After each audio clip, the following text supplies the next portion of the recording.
The sound wasn't supposed to happen, a crack like thunder splitting through the summer air, followed by a grinding metallic shriek that made everyone in Kings Island freeze. Sarah Mitchell's 17-year-old daughter Emma was on that ride. Third car from the front, hands raised in excitement just moments before. Now Sarah was running, screaming her daughter's name as wooden beams exploded like matchsticks 60 feet above the ground. The whole structure is moving. Oh God, it's coming apart. The voice belonged to ride operator Tyler Brennan, 23 years old, 3 months on the job, watching his worst nightmare materialize before his eyes. His hand slammed the emergency stop, but momentum doesn't care about buttons. 27 souls were trapped in cars, hurtling at 78 miles per hour on a coaster that was disintegrating beneath them. From the queue line, Marcus Johnson filmed what would become the most horrifying 12 seconds of footage in amusement park history. The distinctive roar of Son of Beast, that thunderous rumble that had thrilled millions, suddenly changed pitch. Wood splintered, steel bent. Screams weren't from excitement anymore. Everyone get back! Move back now!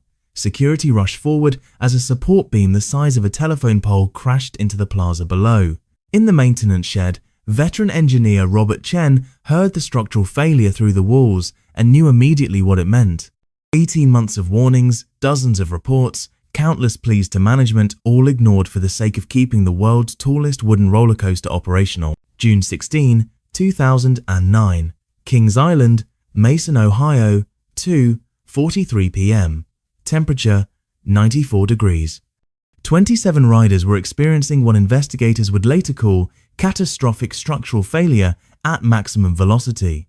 In the next 27 seconds, the legendary Son of Beast engineering marvel, record breaker, pride of Kings Island would transform from triumph to tragedy. This is the story of ambition, negligence, and the day physics extracted its price in blood and terror. Son of Beast wasn't just a roller coaster.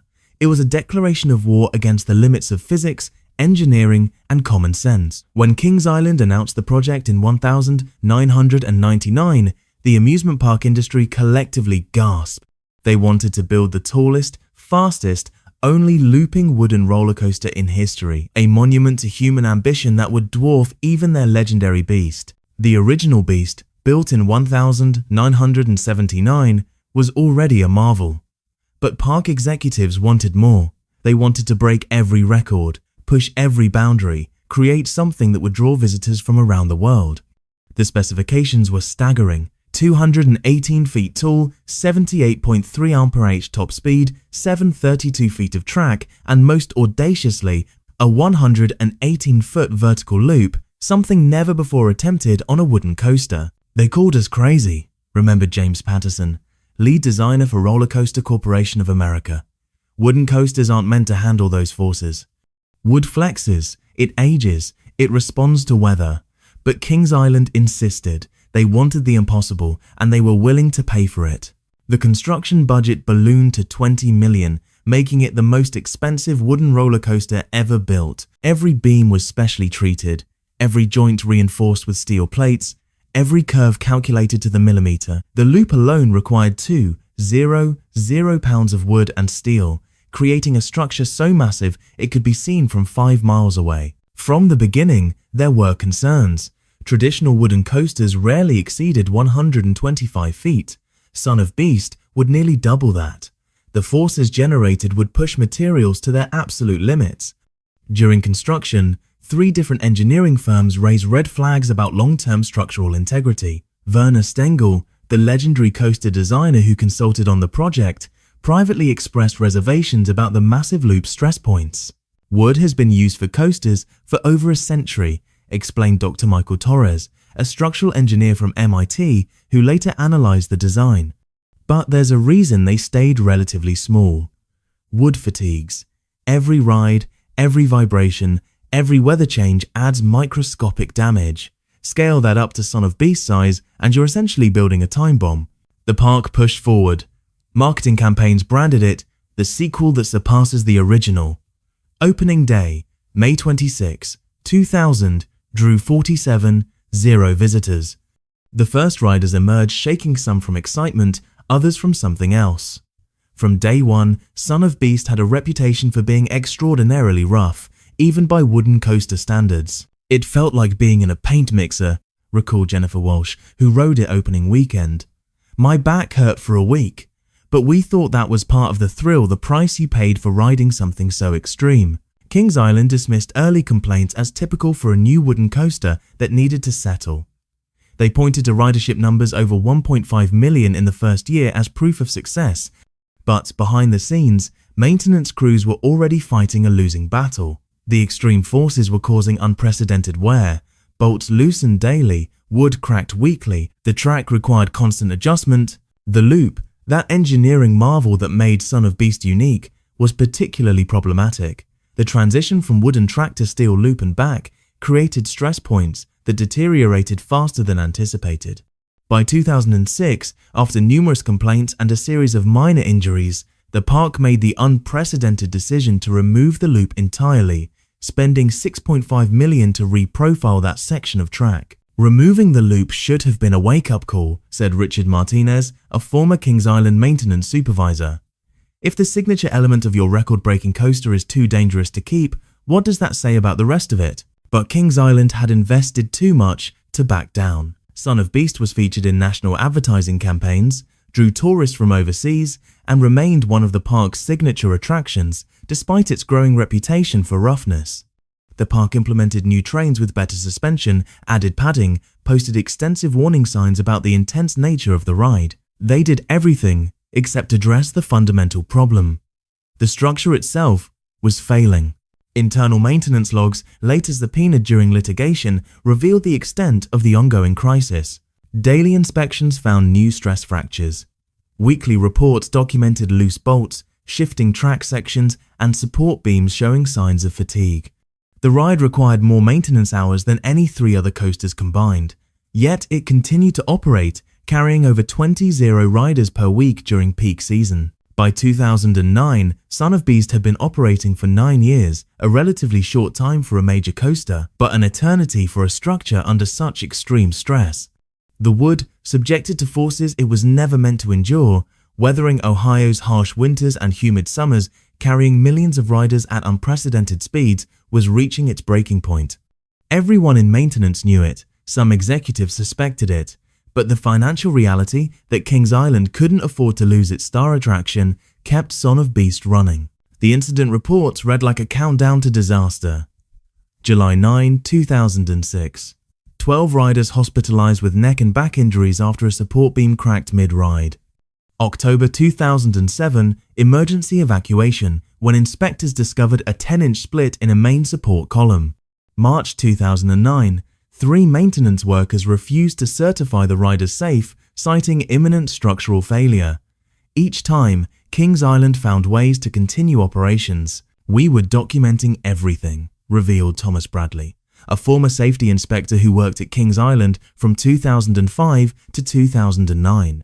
"Every crack, every unusual sound, every vibration that felt wrong. Management would patch things up, bring in consultants who'd sign off on temporary fixes, and send us back out. It was like watching a slow-motion tragedy. The paper trail was damning.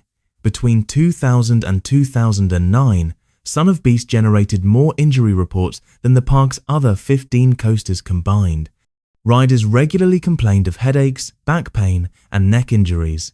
The phrase "unusually rough" appeared in hundreds of complaint forms. Several riders described feeling the track shift beneath them, hearing wood crack during the ride, seeing visible gaps in the track structure. Dr. Sarah Chen, an orthopedic surgeon at Cincinnati General, noticed a pattern. "We started calling them Son of Beast syndrome, cases-specific compression injuries to the lower spine that we'd see nowhere else. The forces on that ride were causing legitimate medical trauma." Former employees painted a picture of institutional denial. Maintenance supervisor Carlos Rivera, who worked at Kings Island from 2001 to 2008, described a culture where raising safety concerns was career suicide. "You could document problems, but if you pushed too hard, you'd find yourself transferred to kiddie rides or let go for budget reasons." The message was clear: Son of Beast stays open. The financial pressure was enormous. Son of Beast drew an estimated 500 additional visitors annually, generating roughly $15 million in extra revenue. The coaster was featured prominently in marketing materials, television commercials, and travel guides. Closing it would mean admitting failure on a massive scale and potentially facing lawsuits from investors and season pass holders. In April 2009, just 2 months before the catastrophic failure, a structural engineering firm conducted a comprehensive inspection. Their confidential report, later leaked during investigation, was chilling. Immediate action required, multiple critical support structures showing advanced deterioration, catastrophic failure possible under maximum load conditions. Kings Island responded by limiting the number of riders per train and reducing operational hours, half measures that addressed liability concerns without solving the fundamental problem. Employees were increasingly vocal about their fears. A Facebook group called Son of Beast Survivors had over 30 members sharing injury stories. Local news stations received anonymous tips about safety concerns. The Ohio Department of Agriculture, which oversees amusement park safety, conducted 3 inspections in 2009 alone, an unusual frequency that suggested serious concerns. Yet the ride continued to operate. Marketing materials still proclaimed it as the ultimate wooden coaster experience. Warning signs were posted about the aggressive nature of the ride, but these were treated as disclaimers rather than genuine safety warnings. Riders signed extended waivers. The park's strategy seemed to be hoping each day wouldn't be the day everything went wrong. On June 14, 2009, 2 days before the accident, night maintenance crew discovered what Supervisor Michael Torres described as the most terrifying thing I'd seen in 20 years.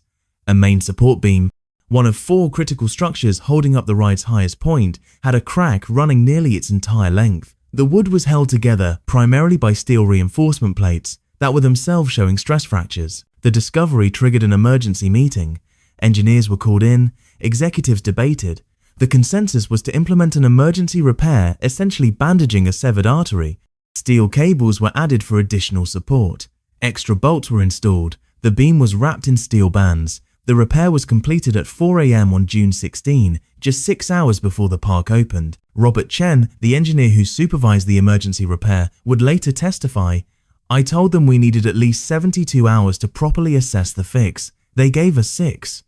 I documented my objections, but I was overruled. They said the fiscal year was ending, and they couldn't afford to close the ride during peak season." The morning of June 16 arrived hot and humid, the kind of weather that causes wood to expand and contracts metal additional stress on an already failing structure.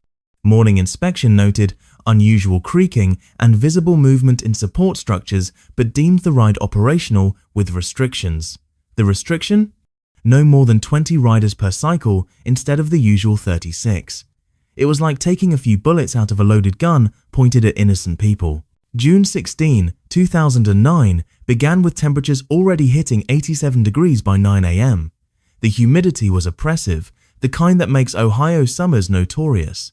For a wooden structure already under immense stress, the weather conditions were adding one more variable to an equation already solved for disaster. The emergency repairs from 2 nights earlier had held through exactly 6 ride cycles. The 7th would be different. Tyler Brennan arrived for his shift at noon, taking over ride operations from the morning crew. During the handoff, morning operator Jessica Palmer mentioned something that would haunt him forever. "It sounds different today. Like, really different. The whole structure is groaning more than usual." Tyler noted it in the log but didn't shut down the ride. He'd been trained that Son of Beast always sounded concerning, that was just its nature. At 1:30 p.m., a group of high school seniors from Columbus arrived as part of their graduation celebration. 17-year-old Emma Mitchell and her friends had been planning this trip for months. Emma, an aspiring engineer herself, was fascinated by Son of Beast's reputation. She loved the physics of it, her mother Sarah would later recall. She'd studied videos, understood the forces involved. She said riding it would be like experiencing a piece of engineering history. The queue line stretched for 45 minutes in the blazing sun. Riders who'd been on Son of Beast before shared war stories with first-timers. "Hold your head back, brace your arms, don't fight it, just survive it." The advice was passed along like survival tips for combat. The fact that riders needed strategies to avoid injury should have been the ultimate red flag. At 2:15 p.m. maintenance worker David Kim performed a routine track walk, a visual inspection conducted every 2 hours during operation. What he saw at the apex of the first drop made his blood run cold. The emergency repair from 2 nights ago was failing. The steel cables were stretched taut, visibly straining. The wrapped beam was showing new cracks, pieces of wood actually missing where stress had caused chunks to break away. Kim immediately radioed the operator booth. "We need to shut down, now. The main support is compromised." But his message was intercepted by shift manager Patricia Coleman, who made a decision that would define the rest of her life. "Complete the current cycle, then we'll evaluate." The current cycle had just begun. 27 riders, including Emma Mitchell and her friends, were climbing the 218-foot lift hill, unaware they were being carried toward catastrophe by a structure held together by failing steel bands and prayer. Marcus Johnson, a roller coaster enthusiast from Michigan, was in the queue line with his camera ready. He traveled specifically to ride Son of Beast before rumors of its closure became reality. "Everyone in the coaster community knew it was on borrowed time," he said. "I wanted to document it for posterity." His camera would instead capture tragedy. At 2:42 p.m., the train reached the apex. The riders could see for miles the entire park spread below them, the parking lot shimmering in the heat, the Ohio countryside stretching to the horizon. Emma Mitchell raised her hands. Her friend took a photo that would become evidence, and the train began its descent. The first crack happened at 2:37 p.m., according to the ride's computer system. A sensor detected anomalous vibration in Section 7, the exact location of the emergency repair. The system should have triggered an emergency stop, but Son of Beast's safety systems had been overridden so many times to keep it operational that warnings were essentially meaningless. At 2:41 p.m., 4 seconds into the drop, the main support beam split completely. The sound was captured on 17 different cell phone videos, a crack like a giant tree falling, immediately followed by the shriek of twisting metal as steel reinforcements tried to hold weight they were never designed to carry alone. At 2:43 p.m., the track itself began to deform. The train, traveling at nearly 80 miles per hour, hit a section of track that was no longer properly aligned. The violent lateral movement slammed riders against restraints with forces exceeding 6 Gs, twice what the human body can safely endure. Tyler Brennan, watching from the operator booth, saw the support structure visibly sway. His training kicked in and he hit the emergency stop, but Newton's first law doesn't negotiate. 27 human beings were now passengers on a disintegrating machine, helpless against physics and momentum. At 2:44 p.m., Emma Mitchell felt the world shift. The train bucked like a mechanical bull, throwing her body against the restraints with such force that her collarbone snapped instantly. Next to her, her best friend Ashley screamed not from thrill, but from primal terror as wood exploded around them like shrapnel from a bomb. The train's computer recorded forces that shouldn't exist on any ride. Lateral acceleration exceeding 6.2 Gs, vertical drops where there should be none, vibrations that registered as small earthquakes. In the third car, 43-year-old father of 3 James Rodriguez felt his consciousness flicker as his head snapped forward and back, his brain colliding with his skull in what doctors would later diagnose as severe traumatic injury. From the ground, Marcus Johnson's camera captured the impossible, the track visibly separating, creating a gap of nearly 18 inches that the train somehow jumped across, landing with an impact that shattered 3 rows of seats. His footage showed riders being thrashed like ragdolls, some unconscious, others screaming in agony, all trapped in a metal coffin, hurtling through compromised structure. The sound was apocalyptic, witness Jennifer Hayes recalled. Not just the wood breaking, but the screams, the metal shrieking, and underneath it all, this horrible rhythmic pounding as the train hit each damaged section of track. She was standing 200 feet away and could feel the vibrations through the ground. At 2:52 p.m., 8 seconds into the catastrophe, a support tower partially collapsed. The track dropped 7 feet instantly, creating a sensation riders would later describe as feeling like falling through the floor of an elevator. The G-forces reversed, going from positive to negative so violently that several riders suffered detached retinas. In the operator booth, Tyler Brennan watched his monitors flash red across the board. Every safety sensor was screaming. Track integrity failed. Structural stability critical. Rider safety emergency. He grabbed the microphone, his voice cracking. Emergency crews to Son of Beast immediately. Multiple injuries probable. The structure is failing. The train continued its horrific journey. each second bringing new trauma. At the bottom of the first drop, where riders should have experienced smooth transition into the first hill, the track had shifted 3 feet to the left. The train hit the misalignment at 78 miles per hour, sending a shockwave through the cars that registered on seismographs at the University of Cincinnati, 30 miles away. 15-year-old Michael Chen, riding in the back car, would later testify that he watched the track ahead ripple like water as support structures failed in sequence. "It was like dominoes," he said. "One beam would crack, then the next, then the next. We were riding on a structure that was eating itself." At 2:43, 1 p.m., 17 seconds into the disaster, the train entered what should have been a banked turn. But the banking had collapsed, turning it into a flat corner taken at fatal speeds. The lateral forces exceeded anything the human body could withstand. 7 riders lost consciousness simultaneously. 3 suffered broken ribs as their bodies were crushed against restraints. Emma Mitchell's left shoulder dislocated with such force that tendons tore completely. Park security guard Raymond Torres was the first responder to reach the ride's perimeter. What he saw defied comprehension. "The entire structure was moving," he reported, "not shaking, moving, like it was alive and dying." He radioed for every ambulance within 50 miles and told dispatch to prepare for mass casualties. At 2:43, 8 p.m., the train entered the section where the vertical loop had been removed 3 years earlier. The retrofitted track, already the weakest point in the circuit, catastrophically failed. The rails separated completely for a distance of 20 feet. By pure momentum and tragic physics, the train made it across the gap, but the landing impact was devastating. Every rider suffered compression injuries to their spines. The sound of the impact metal on wood at terrible speed was heard 2 miles away. In the fourth car, 31-year-old nurse Patricia Williams remained conscious through sheer force of will, later earning recognition for keeping the teenagers around her calm despite her own broken ribs and punctured lung. "I kept telling them to breathe, to hold on, that it would end soon," she recalled.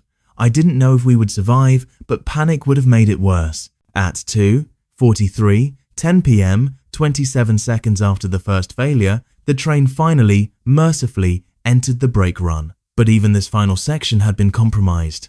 The magnetic brakes, designed to bring the train to a smooth stop, engaged unevenly due to track misalignment.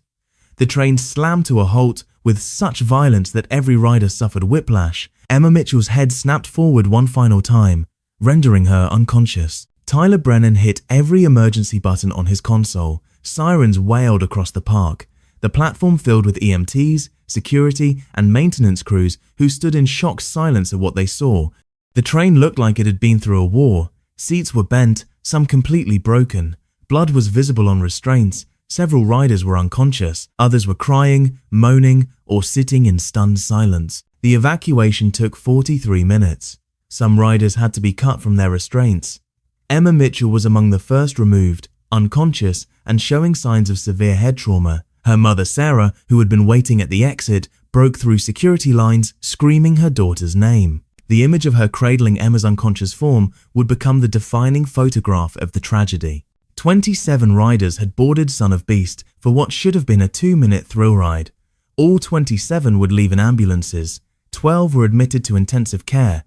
3 would never fully recover from their injuries. Emma Mitchell would spend 6 weeks in a coma and require 2 years of physical therapy to walk again. The ride's computer logged the total time from first failure to complete stop, 27 seconds. Less than half a minute for lives to be shattered, families to be destroyed, and Kings Island's reputation to be forever tarnished.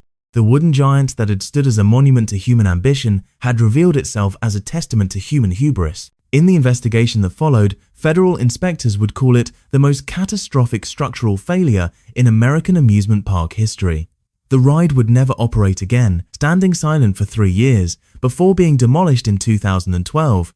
But for those 27 riders, for their families, for everyone who witnessed those 27 seconds of terror, Son of Beast would never truly be gone. It would live forever in nightmares, in scars both visible and hidden, in the cruel lesson that some records aren't meant to be broken. The last sounds Marcus Johnson's camera recorded before he stopped filming to help with evacuation efforts were sirens, dozens of them, converging from every direction, their wails mixing with the creaking of wood that would never again carry human passengers. In the background, barely audible, was the sound that would haunt Tyler Brennan forever. the recorded safety announcement still playing on loop, promising guests the ultimate wooden coaster experience. They had delivered exactly that, just not in the way anyone intended.